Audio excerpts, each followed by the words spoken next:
Yo YouTube, what's going on? AJ here, back at it again with another video. And in today's video we're finally going to be doing the 1.3 tier list. Now we have the tier list formatted differently. Normally I do it from scratch, but this is the last video's tier list that we have right here. We're gonna go from there. We're gonna tell you guys what I've changed, who I'm moving up, who I'm moving down, who's remaining the same. I think this way it'll keep things faster. It'll be easy for people to digest. That way the video won't be as long, and plus we can cover the characters quickly. But without further ado, before we get into the video, if you like the content on the channel, make sure you hit a like, comment, and subscribe. Thank you guys so much for the support. We're trying to get to 5K. We're trying to be the top Wuthering Waves creator in this space. I appreciate y'all for keeping the lights on. Let's get into the video. So obviously our main attraction is Shorekeeper, and we'll also talk a little bit and place Yuhu as well. But before we can get to that, we'll talk and go over every character bottom from top, and we will adjust them as we go, and we'll talk about them. If we don't have anything to say, we'll just quickly glance over or just go over them real quick. So just like with Tao Chi, don't really have much to say. She remains in C tier. Same with Alto, not really much has changed for them. B tier. Cal Charo. Now with the release of multiple DPSs now, and including the free Zhang Liao, I really did think about this. Did I want to move Cal Charo? Did I want to move Cal Charo on here? Did I want to move Cal Charo on here? I think for my opinion on Cal Charo, he's gonna remain the same, guys. I think he's on the lower end of A. However, if you have higher, like let's say resonance chains and stuff like that, I do understand he could be here depending on your investment in him. I think Cal Charo, like I said, it's one of those skill things. If you're really good with him and you've mastered his timing, you really like playing him, then hey, congratulations. You know what I mean? You probably like him in high A or S. I'm fine with that, but in my opinion, he's gonna stay there, so we're gonna keep him there. Baiji. Now with Baiji, I want to get to this one in a little bit. Actually, no, let's go ahead and do it now. With the release of Shorekeeper, I'm going to move Baiji down to B tier. Now, a lot of people may be saying, why? You need 3 healers for 3 teams or 3 sustains. No, you don't, guys. And I've cleared tower now, and I want to make this comment consistently, guys. If you are 30 starring, and I'm talking about just 30 starring the tower, you really have to play flawless and have good rotations, right? Sometimes it's only between really 2 characters and stuff like that. You do need a sustain sometimes to bring you back up, like Verena, who's OP, but Verena does more than just heal, you know what I mean? But in general though, Baiji was an A tier because, you know, she was really the secondary option that you had if you didn't have a Verena, or just the primary option if you didn't have Verena. But now that we have Shorekeeper coming into the game, and we know what she does just based off what Kuro's saying, and when we get to talk about it more in depth as soon as she releases, she's just crazy, guys. So with that being said, Baiji does just move down to B tier. Yang Ying, we're gonna keep her the same. Chi Xia, we're gonna keep her the same. Yan Wu is gonna be the same. Spectral Rover is really interesting. I think Spectral Rover is still in high A for me. I don't ever see Spectral Rover really being a bad unit. It feels kind of like Spectral Rover is kind of just niche. Like, they're really good.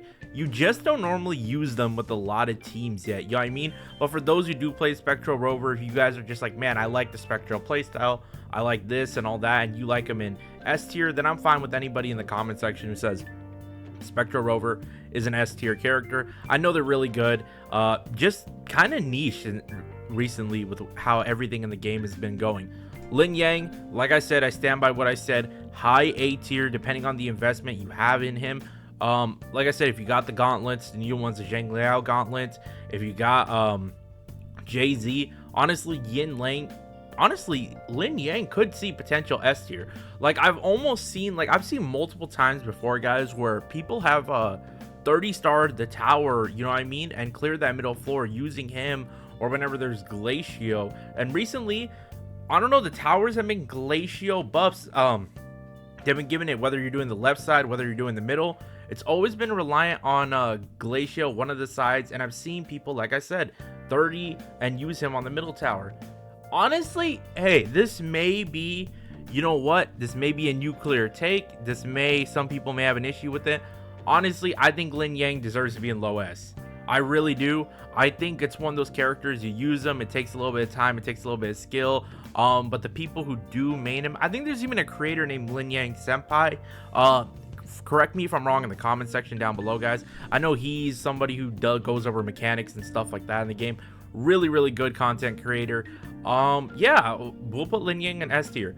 Jan Shin, she's gonna remain in S tier. Obviously, what helps her case is the fact that this character came out and not everybody has Yin Lin, and people have talked about the Yin Lin rerun, whether to get her or to get the weapon. So Jan Shin stays in, like I said, jack of all trades, really good CC damage, built-in counter for hollow bosses, high resonance liberation, but Zhang Liao wants resonance liberation, so she's gonna remain in S.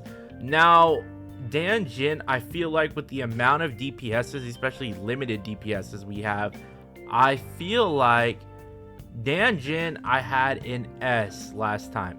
I kind of want to move Dan Jin down, but I'm not going to do it yet. But what I will say is, though, I'm going to move Dan Jin into the lower S spectrum, not even the middle, just because, like, we have too many DPSs now, guys. Too many good choices. I know the Havoc thing is honestly right now none of us have like a main Havoc DPS besides, you know what I mean, like Havoc Rover. But even then, I think Camellya, when we're allowed to talk about her, you guys know we've been playing the guessing game kind of with Camellya, and I believe she's going to be like Chang Li, a hybrid character that's a main DPS that's going to be buffing up Rover. That's just what I think Kuro Games is going to do, where then you can run both those characters and pop off. But yeah, definitely right now a plethora of DPSs, Dan Jin being a 4-star and stuff like that. If you like her playstyle, you enjoy it. But honestly, I just don't think her value is as high as it was before when we had less DPSs in the game.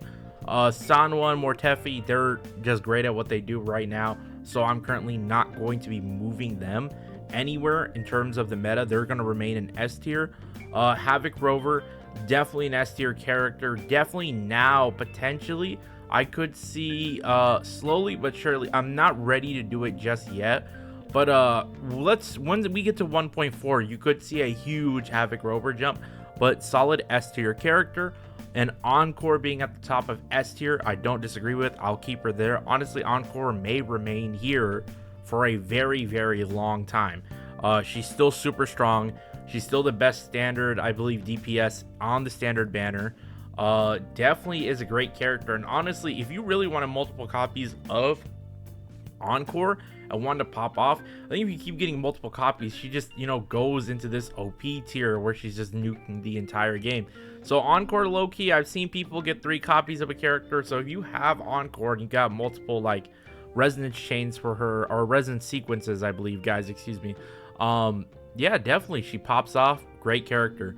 Let's move on to the OP tier, and then we're gonna get into these two characters. So in terms of Yin Lin, what do I think about Yin Lin? Has Yin Lin been on the down cycle? Has she kind of like fallen off? I don't think Yin Lin has actually fallen off. I think Yin Lin's still pretty good. I think the sub DPSs, guys, are just always going to be an OP tier. They provide good buffs, they provide good damage, they provide good off-field damage, and right now, especially with Jay-Z and Yin Lin, they both kind of cover up 2 categories. Yin Lin's always going to cover up the res liberation type characters. If Kuro decides they want to keep doing that, which is like these 100 miles per hour on field, constantly doing damage characters, then Yin Lin's going to be the go-to, even if it's not an electro character. And same with Jay-Z for the burst units. So I just think that these 2 right here aren't going to move, move from OP tier anytime sooner. However, I would say though, in terms now when we're looking at it, I would move them right now above I would move them right now above the DPSs in general, just because like DPSs eventually, you know, Jinxie will fall off, eventually Jian will fall off, eventually Chang Li will fall off, eventually one day Zhang Liao will fall off. But it's gonna take a lot for these characters really to fall off. Like, they would have to release another sub DPS of the same element, doing something that, like, doing way more, like way more than these units do. And honestly, just the universal aspect that these 2 cover, again, the burst DPSs, the res lib characters in the game, I think it deserves them being higher and just more valuable for units. Not better in terms, guys, like, no, obviously they're not going to put out more damage than, you know, your Jinxie, your Jian or anything, but just the value, I would move them up higher. Okay, Jinxie, let's move to the back. Zhang Liao. Zhang Liao, to me, right, out of the DPSs, this one is interesting. I know we spent a lot of time testing this character. I spent a lot of time playing around with 3 different team comps of this character, seeing how much damage he would do. Now, in my honest opinion, and I've said this multiple times, guys, I love my Changli. I love my Jian. I love both of these characters so much. Jian's ease of use is really amazing. Changli's burst, really, really broken, okay? But in all honesty, though, when it comes to ease of use, Zhang Liao has that. When it comes to a huge burst and a huge tactical nuke, Zhang Liao has that.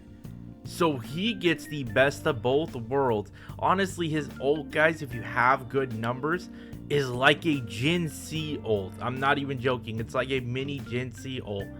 In all honesty, I believe Zhang Liao is above both Jian and Changli. And Kuro really cooked. And I want everybody to hear me out. If you're a Jian fan, I understand. If you're a Changli fan, I understand sometimes, you know, everybody vouches for their character. But what I'm saying is, you not only got this character for free. If you pulled for the weapon and got that, that just made him even more cracked. You know what I mean? On another level.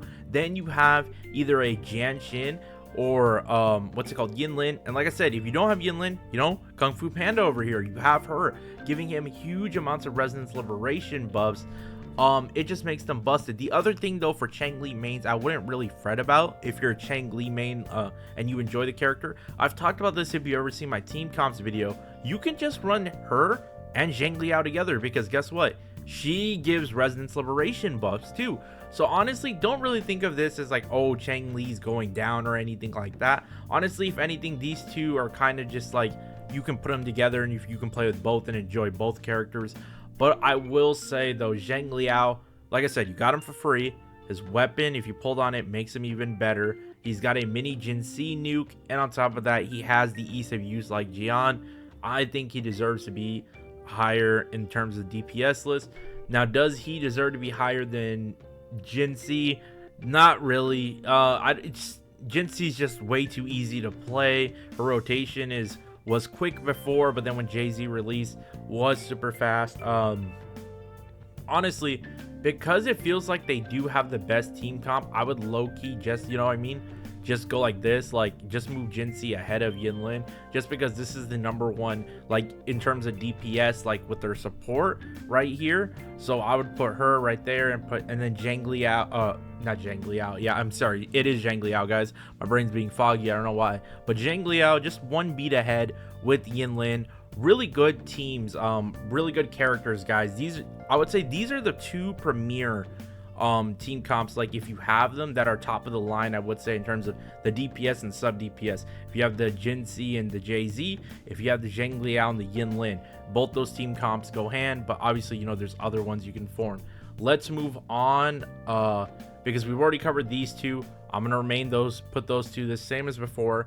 We're gonna now get on to Shorekeeper and Verena. Okay, so with the release of Shorekeeper, where do I put Shorekeeper instead of Verena? Okay, or I'm sorry, where would I move Verena because Shorekeeper has released? I would say, for me at least, Shorekeeper, right, easily, I think it takes over the top spot in the game in terms of sustains right now. I think she's definitely super broken. Really just, it's kind of amazing what Shorekeeper does, guys, because it's like, especially how Kuro talked about it in the live stream too, and obviously, like I told you guys, we'll be able to talk about it more in depth when it's officially released. But just the fact that she gives a multiple, like, you know what I mean, damage buffs, one of them being a crit buffs, right, on top of that, has that field she puts out, can negate obviously some damage that's incoming to you, or just us in general and playing. She makes everything kind of like safer to play, you know what I mean? She really does do her job. But on top of that, if you guys are now getting used to Wuthering Waves, your rotations, you're having fun with certain characters, right, adding her into the sustain now boosts their offensive capabilities to another level. So now let's say you're on a roll, you know, you're in a good flow in a boss fight or the tower, clearing something really quickly, you have her on the field first to start off, do your thing, yada yada yada, then switch your DPS, your sub DPS, or however your rotation goes she's just gonna boost how you play to another level quicker and more efficiently. You know what I mean? It's going to be interesting with Shorekeeper releases just to see how many changes we do go through with DPSs, how it feels with multiple DPSs, with her on the field especially. And not only that, guys, it's just an exciting character, and it's just a kind of like a relief. Now we finally have our first limited 5-star sustain, but the second sustain that most people like are going to grab, and we're probably going to have the 2 teams that we're going to run them with. And I know some people really don't have Arena either, so honestly, if you don't have Arena and you've been running Baiji this whole time, this is like a must pull priority for you. So Shorekeeper, definitely a broken character. She's probably definitely going to be the top of the line unit in terms of value right now for most people's accounts. Now we'll go over Youhu really quickly, and then we'll end the video. Where do I think Youhu will be? Her playstyle is really unique. She gives off multitudes of buff. I know they were talking about how there's a QTE system, there's a randomizer. This character, I do think, and we can't obviously say much, guys, right now, obviously, until like I told you later on, but I definitely do think Youhu would be somewhere around here. I definitely do think Youhu is actually going to be the best 4-star character in the game. I do think she's going to have a lot of versatility to her and her kit, right? She's definitely going to fit into multiple team comps as far as her supportive capabilities and stuff like that. Plus, also, guys, here, look at this. It's like if you were to ignore Havoc Rover, boom, boom, boom, the trifecta. You have the Powerpuff Girls. I think the Powerpuff Girls will be a meta comp. I think people are going to have fun with it when it releases. I also think Youhu will be valuable on multiple other teams. If you like the character design, if you like the gameplay and everything like that, and what she offers in terms of her kit, guys, I definitely do think she will be meta and she'll be really good. That's all I really have to say about her. Just a really good solid 4-star. Glad Crow's adding more. I can't wait for 1.4 when we get to talk about Lumi and stuff like that and see what she can do. That's it for this video, guys. I'm not gonna even stall longer. Please leave a like, comment, and subscribe if you agree. Hopefully you guys do agree with the changes. If you guys disagree, let me know what you guys disagree with. Please leave a like, comment, and subscribe. Thank you guys so much, and I love y'all, and I'll talk to y'all next time. Peace.